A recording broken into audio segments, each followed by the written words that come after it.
ठीक।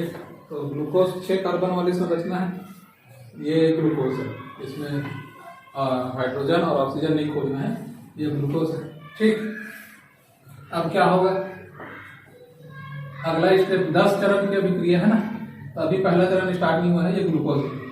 पहला चरण क्या होता है, ग्लूकोज के 6वें कार्बन पे, ये पहला कार्बन है, दूसरा, ये तीसरा, ये चौथा, ये पांचवा, ये छठवां। ठीक, पहला, दूसरा, तीसरा, चौथा, पांचवा, छठवां। छठवां कार्बन में एक फास्फेट जुड़े। ठीक है, अब ये हर स्टेप को देखेंगे डिटेल में तो बहुत बड़ा हो जाएगा। फास्फोरस कहाँ, फास्फेट कहाँ से आया बोलोगे तो एटीपी से एडीपी बनता है, तो एटीपी में 3 फास्फेट रहता है, एडिनोसिन ट्राइफास्फेट बोलते, तो उसी का एक फास्फेट यहाँ जुड़ता है और फिर वो एडिनोसिन डाइफास्फेट में बदल जाता है। तो उतना डिटेल में आ जाए। ठीक है, 10 स्टेप का है, 10 स्टेप फटाफट कंप्लीट करते हैं हम लोग। पहला स्टेप में ग्लूकोज के 6वें कार्बन में फास्फेट जुड़ा, इसलिए इसका नाम क्या हो जाएगा, ग्लूकोज 6 फास्फेट। ठीक, दूसरा स्टेप में इस ग्लूकोज का होता है आइसोमराइजेशन। ठीक है, क्योंकि अगले इसके बाद पहले कार्बन में भी फास्फोरस जुड़ना है, फास्फेट जुड़ना है, लेकिन ग्लूकोज में वो क्षमता नहीं होती कि वो पहले कार्बन में फास्फेट जोड़ सके, वो क्षमता होती है फ्रक्टोज में, इसलिए ग्लूकोज का होता है आइसोमराइजेशन। ठीक, ये भी 6 कार्बन वाला है, लेकिन ये ग्लूकोज नहीं है, फ्रक्टोज है। ठीक, तो तीसरा स्टेप में क्या, दूसरा स्टेप में क्या, पहला में हुआ ग्लूकोज 6 फास्फेट, दूसरा में इसका आइसोमराइजेशन होकर ये हो जाता है फ्रक्टोज 6 फास्फेट। ठीक, ये भी 6 कार्बन वाला पदार्थ है, ग्लूकोज का आइसोमर है। ठीक, तो फ्रक्टोज 6 फास्फेट 6 कार्बन, 6वां कार्बन है, ये 6वें कार्बन में जुड़ने के कारण इसका नाम फ्रक्टोज 6 फास्फेट। अब फ्रक्टोज में ये क्षमता आ गई कि ये पहले कार्बन में भी फास्फेट जोड़ सकता है। तो इसके आगे क्या होगा, चौथा जो स्टेप है उसमें, ये तो पहले से है, अब उसके पहले वाले कार्बन में भी फास्फेट जुड़ जाएगा। तो अब ये क्या हो गया, फ्रक्टोज 1 पहला कार्बन में जुड़ा है, तो 1, दूसरा कार्बन में फास्फेट जुड़ा है, 2, फ्रक्टोज 1 6 ना, फ्रक्टोज 1 6 डाइफास्फेट, 2 फास्फेट होने के कारण डाई, पहले कार्बन में जुड़ने के कारण 1 और 6वें कार्बन में जुड़ने के कारण 6। ठीक है, वो लिख नहीं रहा हूं नाम तो ना, लेकिन समझना है क्या है, ये है फ्रक्टोज 1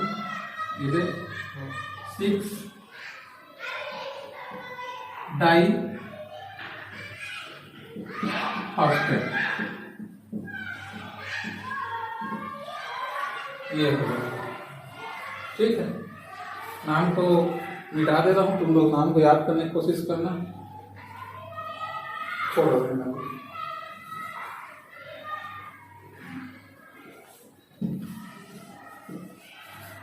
इसके बाद क्या होगा, अगला स्टेप, 3 स्टेप हो गए। फ्रक्टोज 1 6 डाइफास्फेट के बाद अब इसका होगा क्लीवेज, द्विखंडन, 2 भागों में बटे। संरचना के हिसाब से देखेंगे तो यहाँ से देखो बराबर बट रहा है, यहाँ से अगर काट दूं मैं तो ये एक भाग हो गया, ये, और यहाँ से ये दूसरा भाग हो गया, बीच में से बराबर भागों में बढ़ गए। ठीक है, ये कुछ और है, ये कुछ और है। ठीक है, असल में ये है कीटोन और ये है एल्डिहाइड। ठीक है, अब इसका नाम क्या है, डाइहाइड्रोक्सी कीटोन फास्फेट इसका नाम है, और इसका नाम क्या है, क्या नाम है इसका, फास्फोग्लिसरॉल्डिहाइड। ठीक है, डाइहाइड्रोक्सी कीटोन फास्फेट इसका नाम और फास्फोग्लिसरॉल्डिहाइड इसका नाम। ठीक है, अब इसमें भी 3 कार्बन में फास्फेट जुड़ा है, इसलिए इसका नाम क्या है, 3 फास्फोग्लिसरॉल्डिहाइड, 3 फास्फोग्लिसरॉल्डिहाइड इसका नाम। ठीक, लिख देता हूँ, 3 फास्फोग्लिसरॉल्डिहाइड ऐसा लिखते हैं। ठीक है, अब ये दोनों भी देख रहे हैं हम लोग, एक दोनों में 3 कार्बन है, इसमें भी 3 कार्बन है, फास्फेट इसमें भी जुड़ा है, फास्फेट इसमें भी जुड़ा है। ये दोनों भी आपस में आइसोमर ही होते हैं। जैसे ये दोनों आपस में ग्लूकोज और फ्रक्टोज आपस में आइसोमर है, दोनों की अणु संख्या समान है लेकिन संरचना भी है, वैसे ये दोनों भी आपस में आइसोमर ही होते हैं।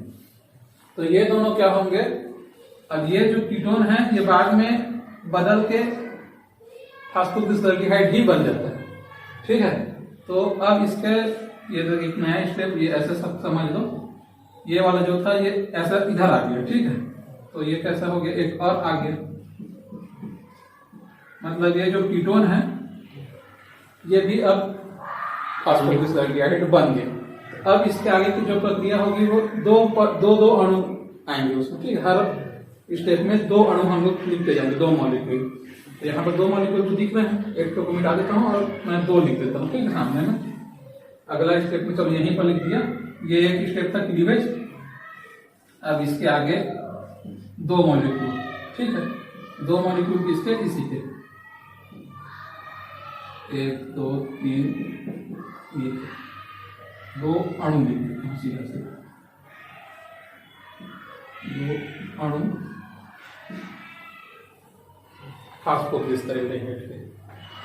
ठीक, अब इसके आगे प्रक्रिया होगी, ये स्टेप नहीं है ना, ये यही है, ये बन गया। ठीक है, ये उसी में चले गया और ये बन गया।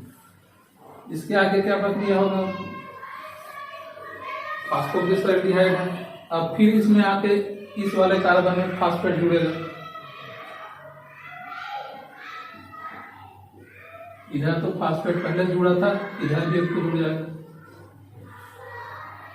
ठीक, अब ये क्या होगा, इसका नाम क्या था, फास्फोग्लिसरॉल्डिहाइड। ठीक, अब क्या हो गया, ये इसका नाम क्या होगा, 1,3 डाइफास्फोग्लिसरॉल्डिहाइड। यहाँ पर इसका नाम क्या है, 3 फास्फोग्लिसरॉल्डिहाइड इसका नाम था, क्योंकि तीसरे कार्बन में फास्फेट जुड़ा था। 3 फास्फोग्लिसरॉल्डिहाइड इसका नाम था, इसका नाम क्या हो जाएगा, 1,3 डाइफास्फोग्लिसरॉल्डिहाइड। ठीक है, 2 जुड़ने का इसका अगला स्टेप ये ऐसे ही रहेगा, सब वैसे ही है। अब इसमें कुछ बदलाव हुआ होगा, ये फास्फोग्लिसरॉल्डिहाइड नहीं है, ये क्या है, 1,3 डाइफास्फोग्लिसरिक एसिड। ठीक, फास्फोग्लिसरॉल्डिहाइड से ये अम्ल बन गया, फास्फोग्लिसरिक एसिड बन गया। ठीक, इसके आगे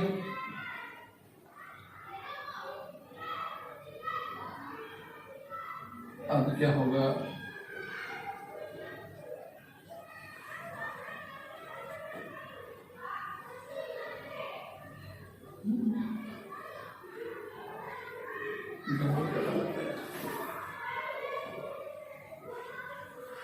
तीन फास्फोग्लिसरिक एसिड। ठीक, फिर से एक बार 3 फास्फोग्लिसरिक एसिड होगा। ठीक, इस स्टेप में पुनः एक बार 3 फास्फोग्लिसरिक एसिड हो, डायरेक्ट नहीं बन रहा, यहाँ पर जो था वो 3 फास्फोग्लिसरॉल्डिहाइड, वो पहले बना 1,3 डाइफास्फोग्लिसरॉल्डिहाइड, उसके बाद वो बना 1,3 डाइफास्फोग्लिसरिक एसिड। अब क्या बना है, 3 फास्फोग्लिसरिक एसिड। ठीक, इसके बाद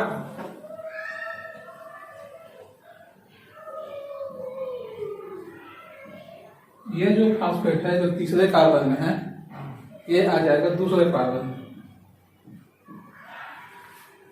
ठीक है,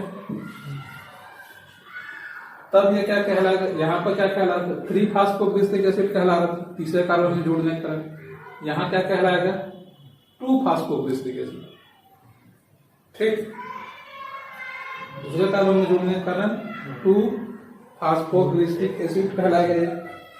इसके बाद एक स्टेप और होगा, ये भी दिखने में ऐसा ही रहेगा, लेकिन इसका नाम क्या रहेगा, फास्फोइनोल पायरुविक एसिड। ठीक, क्योंकि दूसरे कार्बन में भी फास्फेट है, इसलिए 2 फास्फोइनोल पायरुविक एसिड इसका नाम है। पायरुविक एसिड आ गया नाम में, अब इसका अगला स्टेप रहेगा पायरुविक एसिड। 1 2 3 कार्बन वाला, इसका नाम है पायरुविक एसिड। सब 2 2 अणु है ना, ये भी 2 अणु, ये भी 2 अणु, ये भी 2 अणु, ये 2। ठीक, तो इतना लंबा है हमारा ग्लाइकोलिसिस का प्रक्रिया। नाम सब पुस्तक में दिया है, इसलिए नाम नहीं लिखा, संरचना को समझते जाना है। ये संरचना समझ जाओगे तो नाम अपने आप बनते जाएगा, ठीक है। नहीं तो नाम को याद करने की कोशिश करोगे तो बहुत टफ हो जाएगा, ठीक।